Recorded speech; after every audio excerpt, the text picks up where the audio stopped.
Good afternoon, everybody. It's Lisa with Undermine Propaganda. It is March 22nd, 2026. Been thinking a lot about propaganda, hence the name of the channel. Wondering where it originated. I mean, logic tells you it's been around since we came to be on this planet. However, how it got so sophisticated, how the entire American population is so propagandized that we are willing to bow down before billionaires and politicians and give away all of our rights and believe everything they tell us. Now, not all of us are like that, but there's a huge percentage of us that are like that. And some of us that have believed things for many, many years until we got older and started to question them. So where did this originate? Why is it so powerful?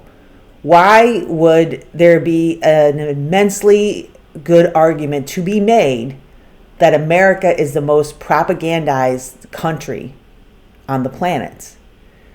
Well, if you know who Sigmund Freud is, then this is where the link comes from. The father of psychoanalysis, who did many damaging things all by himself. But he had a nephew. His nephew was named Edward Bernays.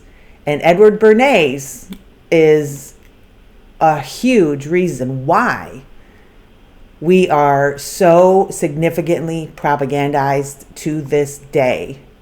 So who is Edward Bernays and how did he do this? Well, let's go ahead and take a look at who this man is really quick. Okay, here we go. Let's go ahead and take a look at just this article right here. Meet Edward Bernays, the father of public relations, who transformed consumer culture in America. Father of public relations, father of American propaganda, actually. I'll read a little bit from this article here. Sigmund Freud, too far. As Sigmund Freud's nephew, Edward Louis Bernays combined psychology with public relations to sell everything from bacon to cigarettes and even a coup. So just reading that little quick snippet from that article right there gives you a little window into how he transformed our society on a consumer level, and also with that last line there, how he also created the environment that was fertile for us to go across the world and be aggressive towards other nations and force coups. So if you want to learn more about in depth, there is a documentary called Century of the South. It is on YouTube. It's a 3-part series. It's pretty long. But I'm going to go ahead and just play a couple snippets here today just to give you an idea of how they actually were successful and came up with and executed this design of propaganda in the United States to be so effective. So let's go ahead and take a look at a couple clips here. Okay, the first is just the very first minute and 28 seconds here. He hated it. Said he wanted this stuff. 100 years ago, a new theory about human nature was put forward by Sigmund Freud. He had discovered, he said, primitive sexual and aggressive forces hidden deep inside the minds of all human beings. Forces which, if not controlled, led individuals and societies to chaos and destruction. This series is about how those in power have used Freud's theories to try and control the dangerous crowd in an age of mass democracy. At the heart of the story is not just Sigmund Freud, but other members of the Freud family.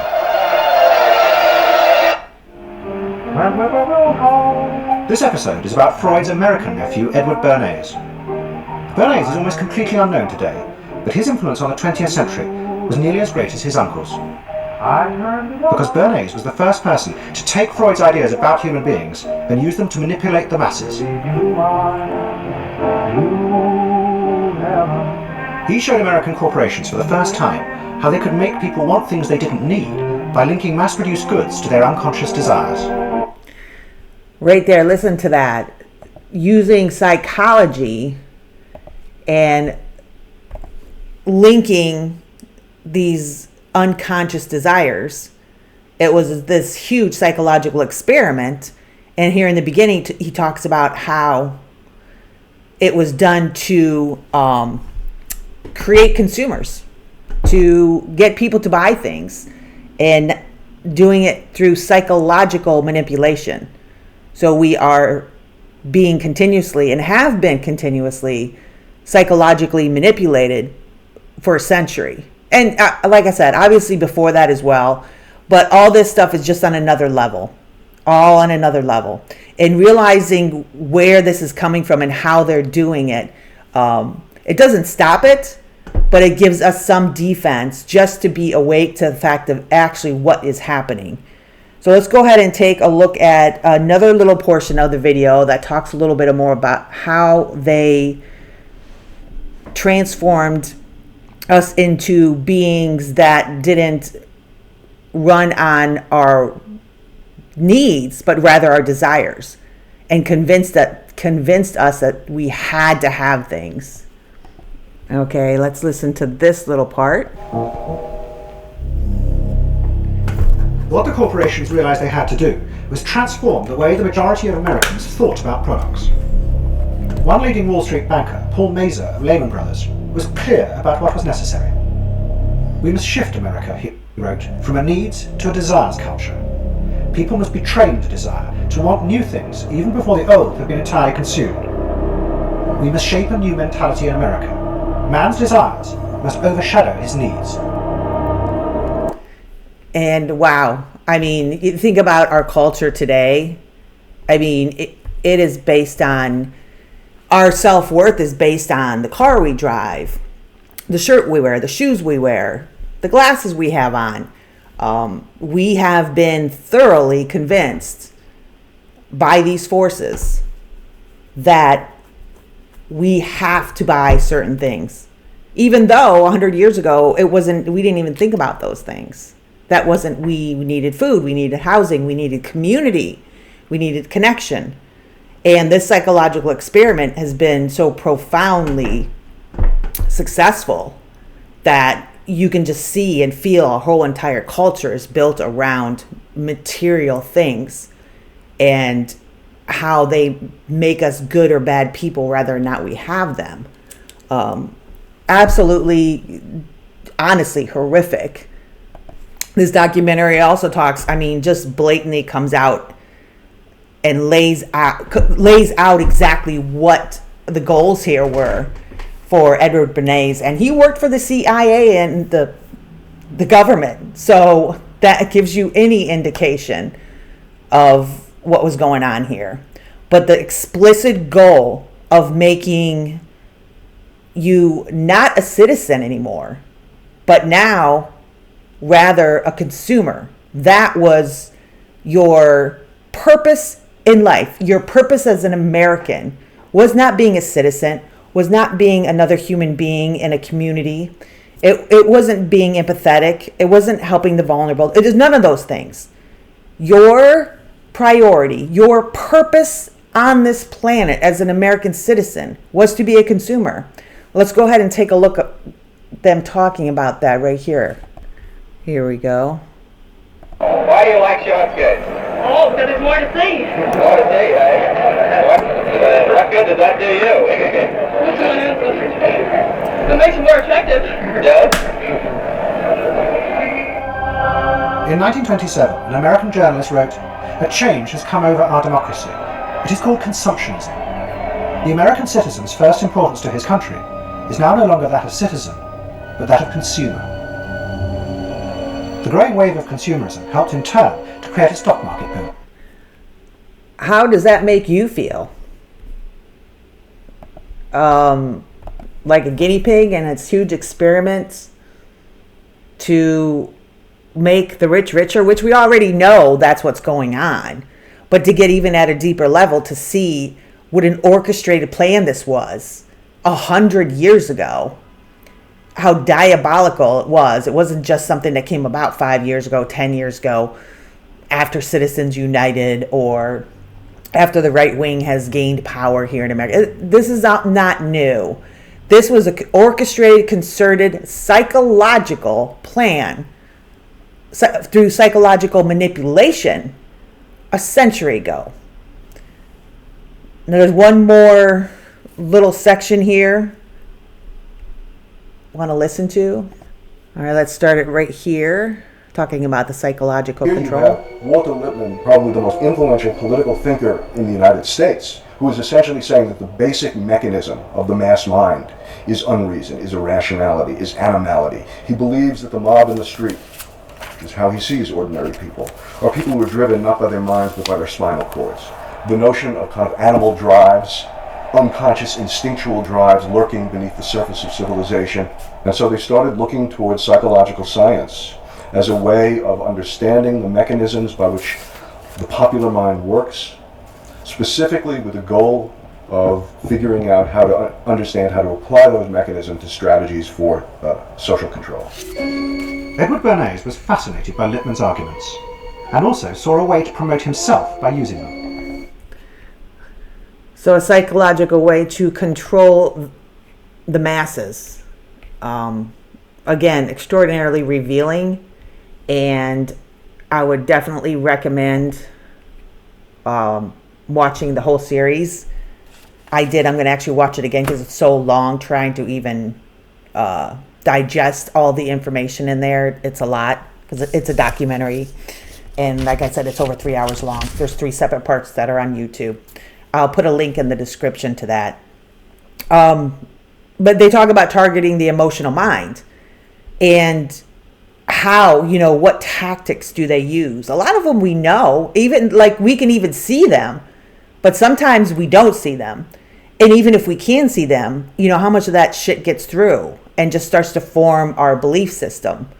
I talk a lot about on other videos that I've made about being Generation X and just trying to unlearn and unpeel and just get rid, shed these distorted beliefs that I have because of all the propaganda.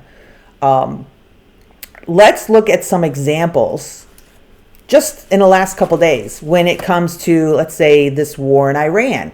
Let's take a look at some of these examples. Well, one way, before we look at any other videos, one way that they do this manipulation, the psychological manipulation, is by the actual words they use to describe something or to tell a story.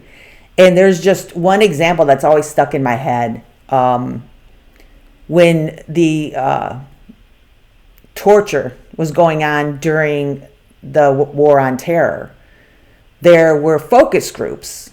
And they take a group of people and see what works with people, what they relate to better, in order so that they could frame something, in this case, something horrific, in a way that the American public wouldn't push back on it so much or at all. And one was torture. And rather than saying torture, they, in this focus group, used different words to see what people would be more inclined to accept. And in this focus group, here, let's pull up the focus group. And here's the article about the focus group they used to try to determine what words would work better to psychologically manipulate the American public into accepting horrific acts done in their name. U.S. adults are somewhat more accepting of enhanced interrogation techniques than they are of torture, a poll released Tuesday indicates. More than half, 55% of those surveyed by Angus Reid Public Opinion said terrorism suspects should not be tortured, but 57% said enhanced interrogation techniques are acceptable. So right there, the exact same thing is happening. People, human beings, are being tortured by the American government illegally, because torture is illegal, but they actually have focus groups to determine what words to use to mean the same thing, so that we just accept it and go on about our way and continue being what? Not citizens, consumers, what our main priority is living in the United States. Consumers.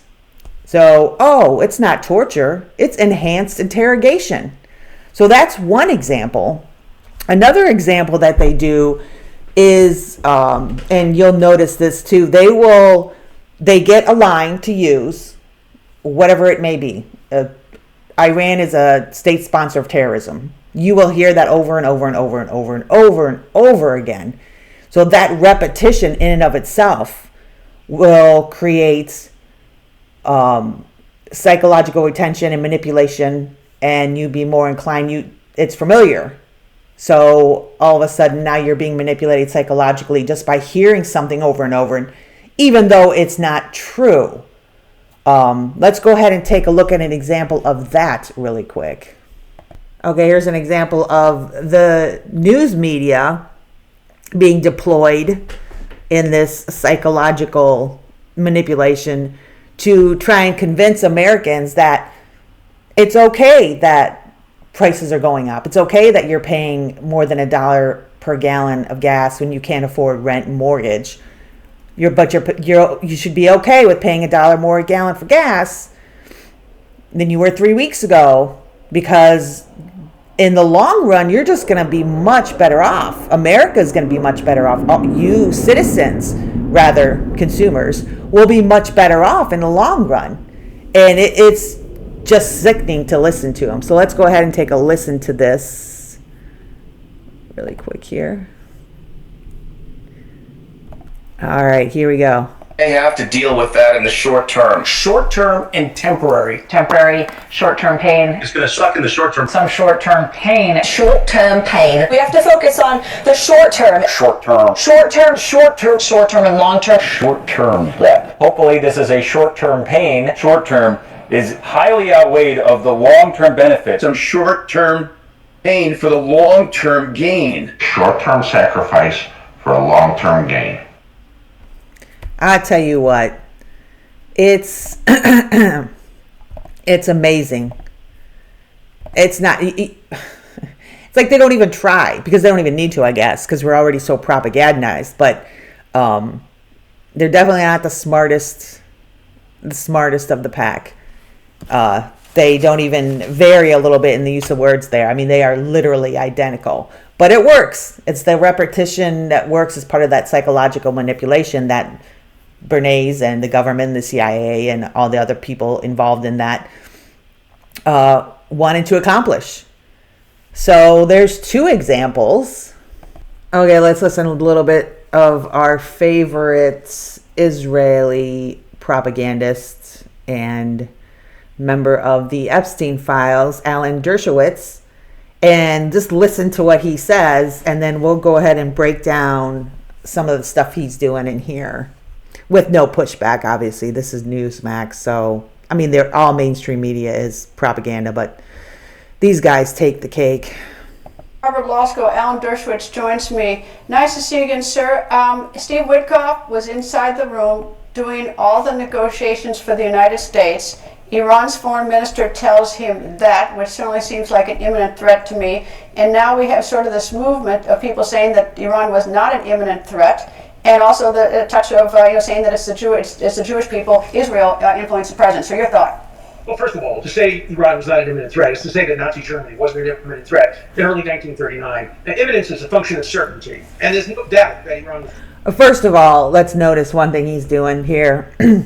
It's the use of language, rather it be repetitive, and just saying something over and over and over and over again, rather it be the actual specific words you're using to describe something.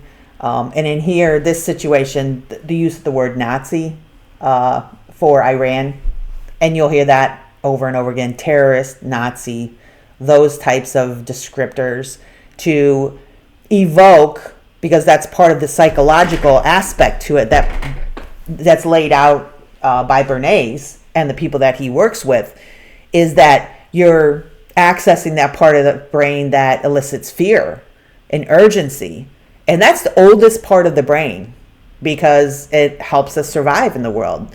It will override all the other parts of the brain when there's a chance that we could be harmed.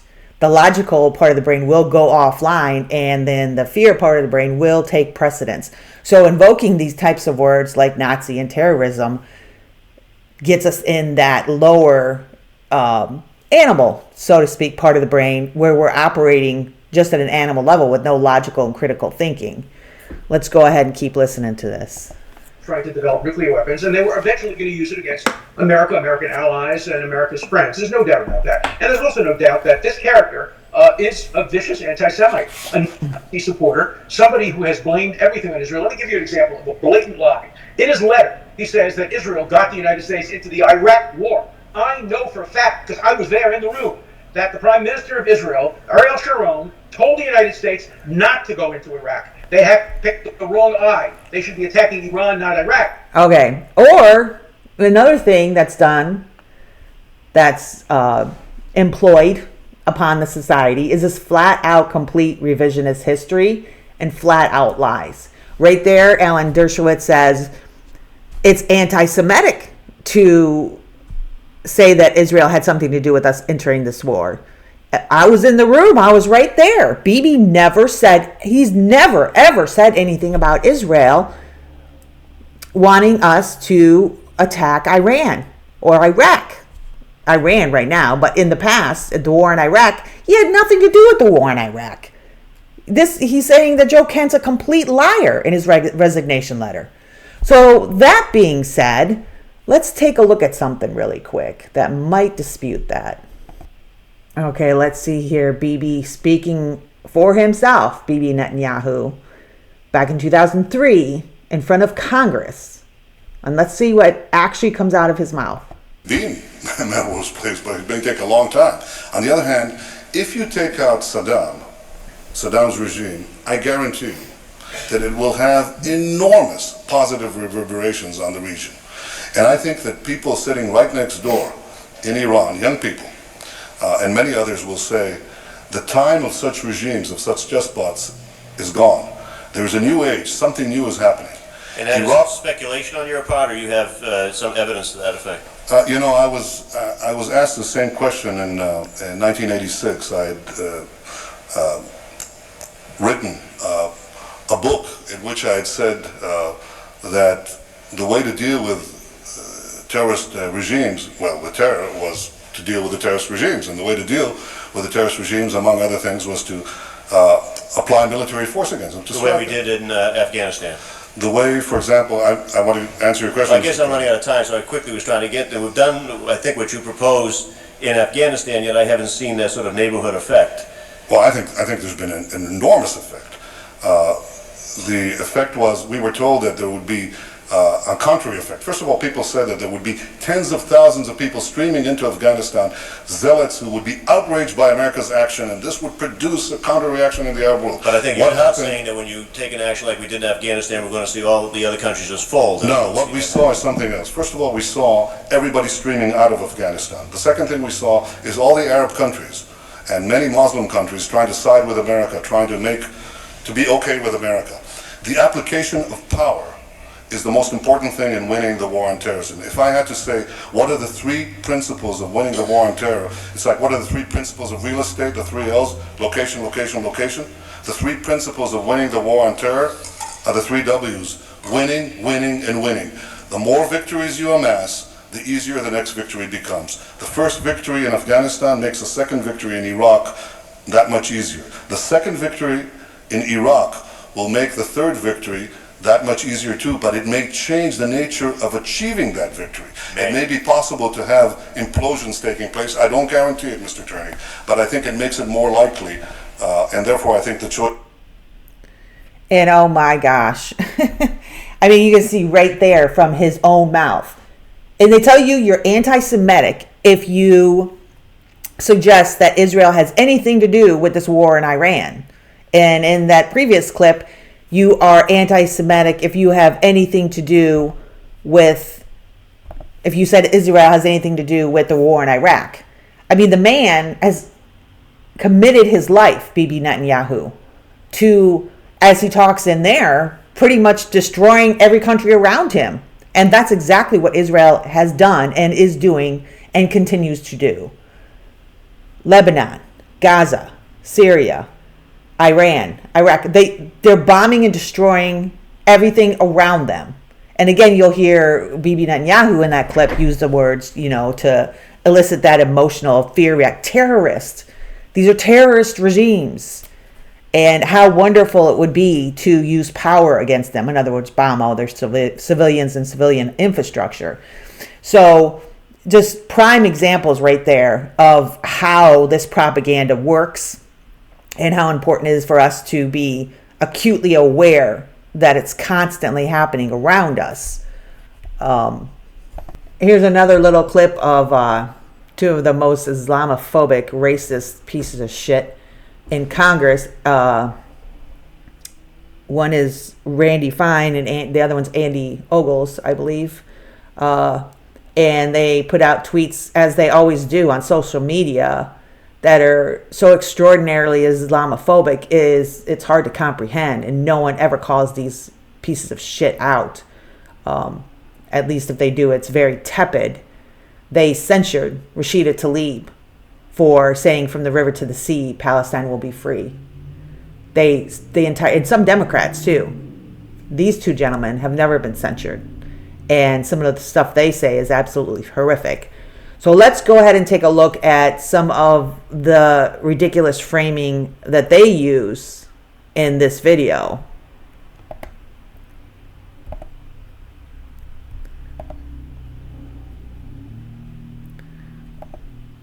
There have been 4 terrorist attacks by anti-Muslim rhetoric as Islamophobic incidents are on the rise. So there have been 4 terrorist attacks by radical Islamic terrorists, allegedly, over the last 18 days, and they're talking about a rise in Islamophobia. Does that make any sense to you? No, and thanks for having me. Look, I think we have to address that we have a problem. Are all Muslims terrorists? No. But the problem is the left would have you believe that no Muslims are terrorists. And it's not just the fact that we've had 5 American Muslims launch 4 terrorist attacks in 4 different states using 3 guns, 2 bombs, and a truck, and they're all yelling the same prayer at the same time. It's interesting because Islamophobia means fear of Islam, and at this point we have every reason to have that fear, and we need to not be afraid to say that. Yeah, I think there were a lot of people that were Islamophobic after 9/11 because they were afraid of that happening again. Congressman Ogles, your tweet's gotten a lot of attention over the last several days. You tweeted that Muslims don't belong in American society. The left is outraged. Cenk Unger from the Young Turks tweeting that bigotry and hatred are for people like you and your donors. We know you're trying to drive up hatred toward Muslims so we can have more war for Israel. Get out of our country. Can you better explain what you meant by that tweet? Are you talking about radical Islam, or are you talking about just anyone who is Muslim in this country? First of all, he says Cenk Uyghur's name completely wrong there. I think it's completely intentional too. And again, there's lots of things I don't agree with he is on the Young Turks that I don't agree with that he says. However, there's a lot that I do agree with. And when it comes to Israel and their genocidal, barbaric existence in the Middle East, I completely agree with him. So I agree with what he said right there. So let's see how good old, completely racist piece of shit Andy Ogles responds. Well, let's look at the facts. There's been 4 terrorist attacks, the shooting in Virginia, the shooting in Texas, the car attack in Michigan, and the bombs in New York. And as of this morning, keep in mind, there's roughly about 3,000 mosques across the United States of the United States of America. And as of this morning, not a single mosque has condemned the violence. Not a single imam has condemned the violence. Not a single mosque has disavowed the members of their faith who killed in the name of God. And let me tell you. Now he's sitting there, you hear him talking about, no one's condemned this. Nobody has said anything of it that are of that religion or ethnicity. That man has not said one word about the more than 70,000 people, civilians, that with our bombs Israel has slaughtered. It is literally a parking lot now. It has been flattened. He has not said one word. There have been more than 20,000 children killed in Palestine by Israel with the use of our bombs. He has not said one word. He completely supports that. He has signed every bill that has funded Israel and given them the bombs to kill those children. He completely supports and denies that there's starvation, so therefore supports it because there has been and still is starvation of Palestinians. One word, not one word, but he will go on and on and on about Islamic terrorists. If a Christian or a Jew killed in the name of God, you would have pastors and you would have churches and you would have synagogues all over this country renounce the violence, stand up and stand in solidarity against that type of behavior. So I put out a call today. I'm willing to talk about peace, the love of God, the love of America, and the love of this country with anyone. But the first thing they have to do is acknowledge that their speech, their hate speech, and their silence is louder than anything that I've put on Twitter. Okay, I understand your point, but are you referring to just Muslim extremists or all Muslims? Absolutely, I'm talking about radical Islam, but look, we're the parishioners. We're the parishioners of these mosques who are silent, right? Why aren't they calling on their imams to stand up and renounce this type of violence? And oh, by the way, across the United States of America, there's a pamphlet that they pass out, and it talks about how Islam is peaceful. But on the back page of that pamphlet, it talks about when violence is justified in local communities. So when they're talking about peace, the brochure that they literally hand out all over this country has a section in it where it justifies violence. That is no longer acceptable. I'm not going to stand for it. This is a cancer that's spreading across this country, and we have to have an honest and open conversation. Okay, and that's what we're trying to do. Congressman Fine, you introduced a bill to ban Sharia law in this country, and I want to run through this again.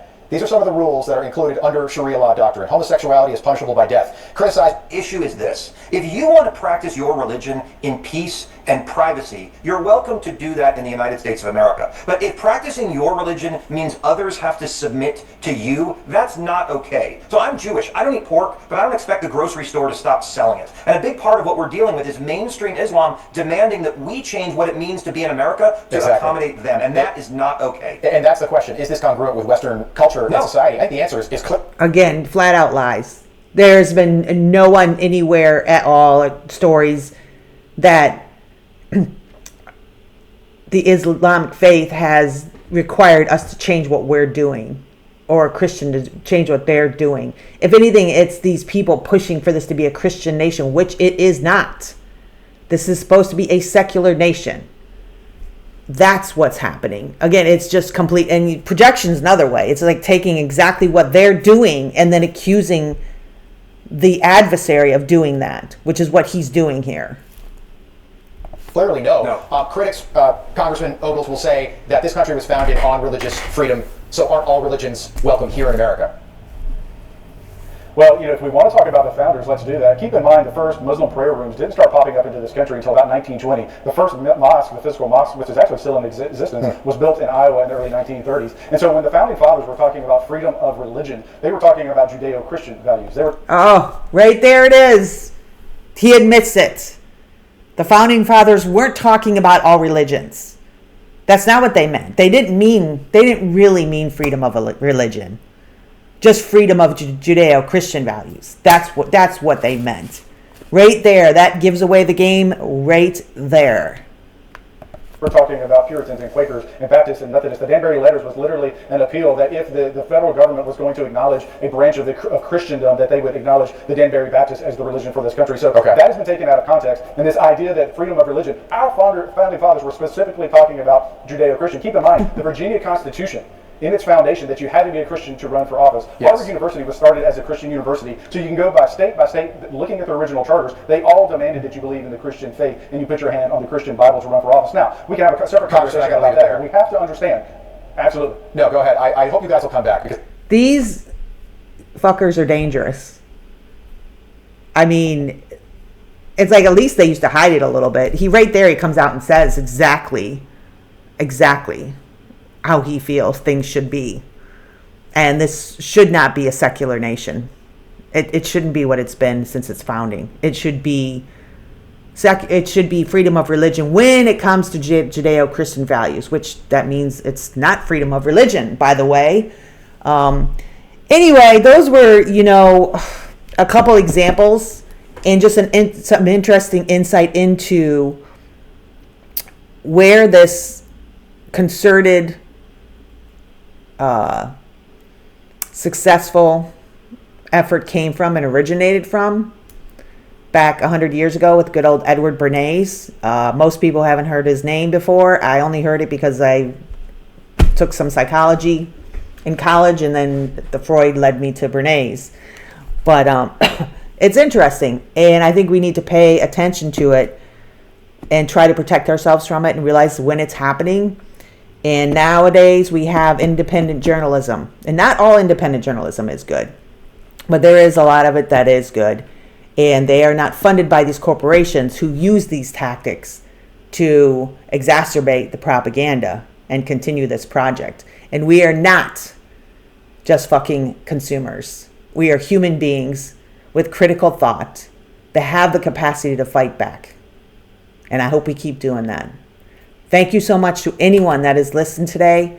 And please, if you found anything of value, hit the subscribe button. It is free. One of the very few things with no strings attached. Again, thank you so much, everybody. And I hope you find some peace in the rest of your Sunday. Bye.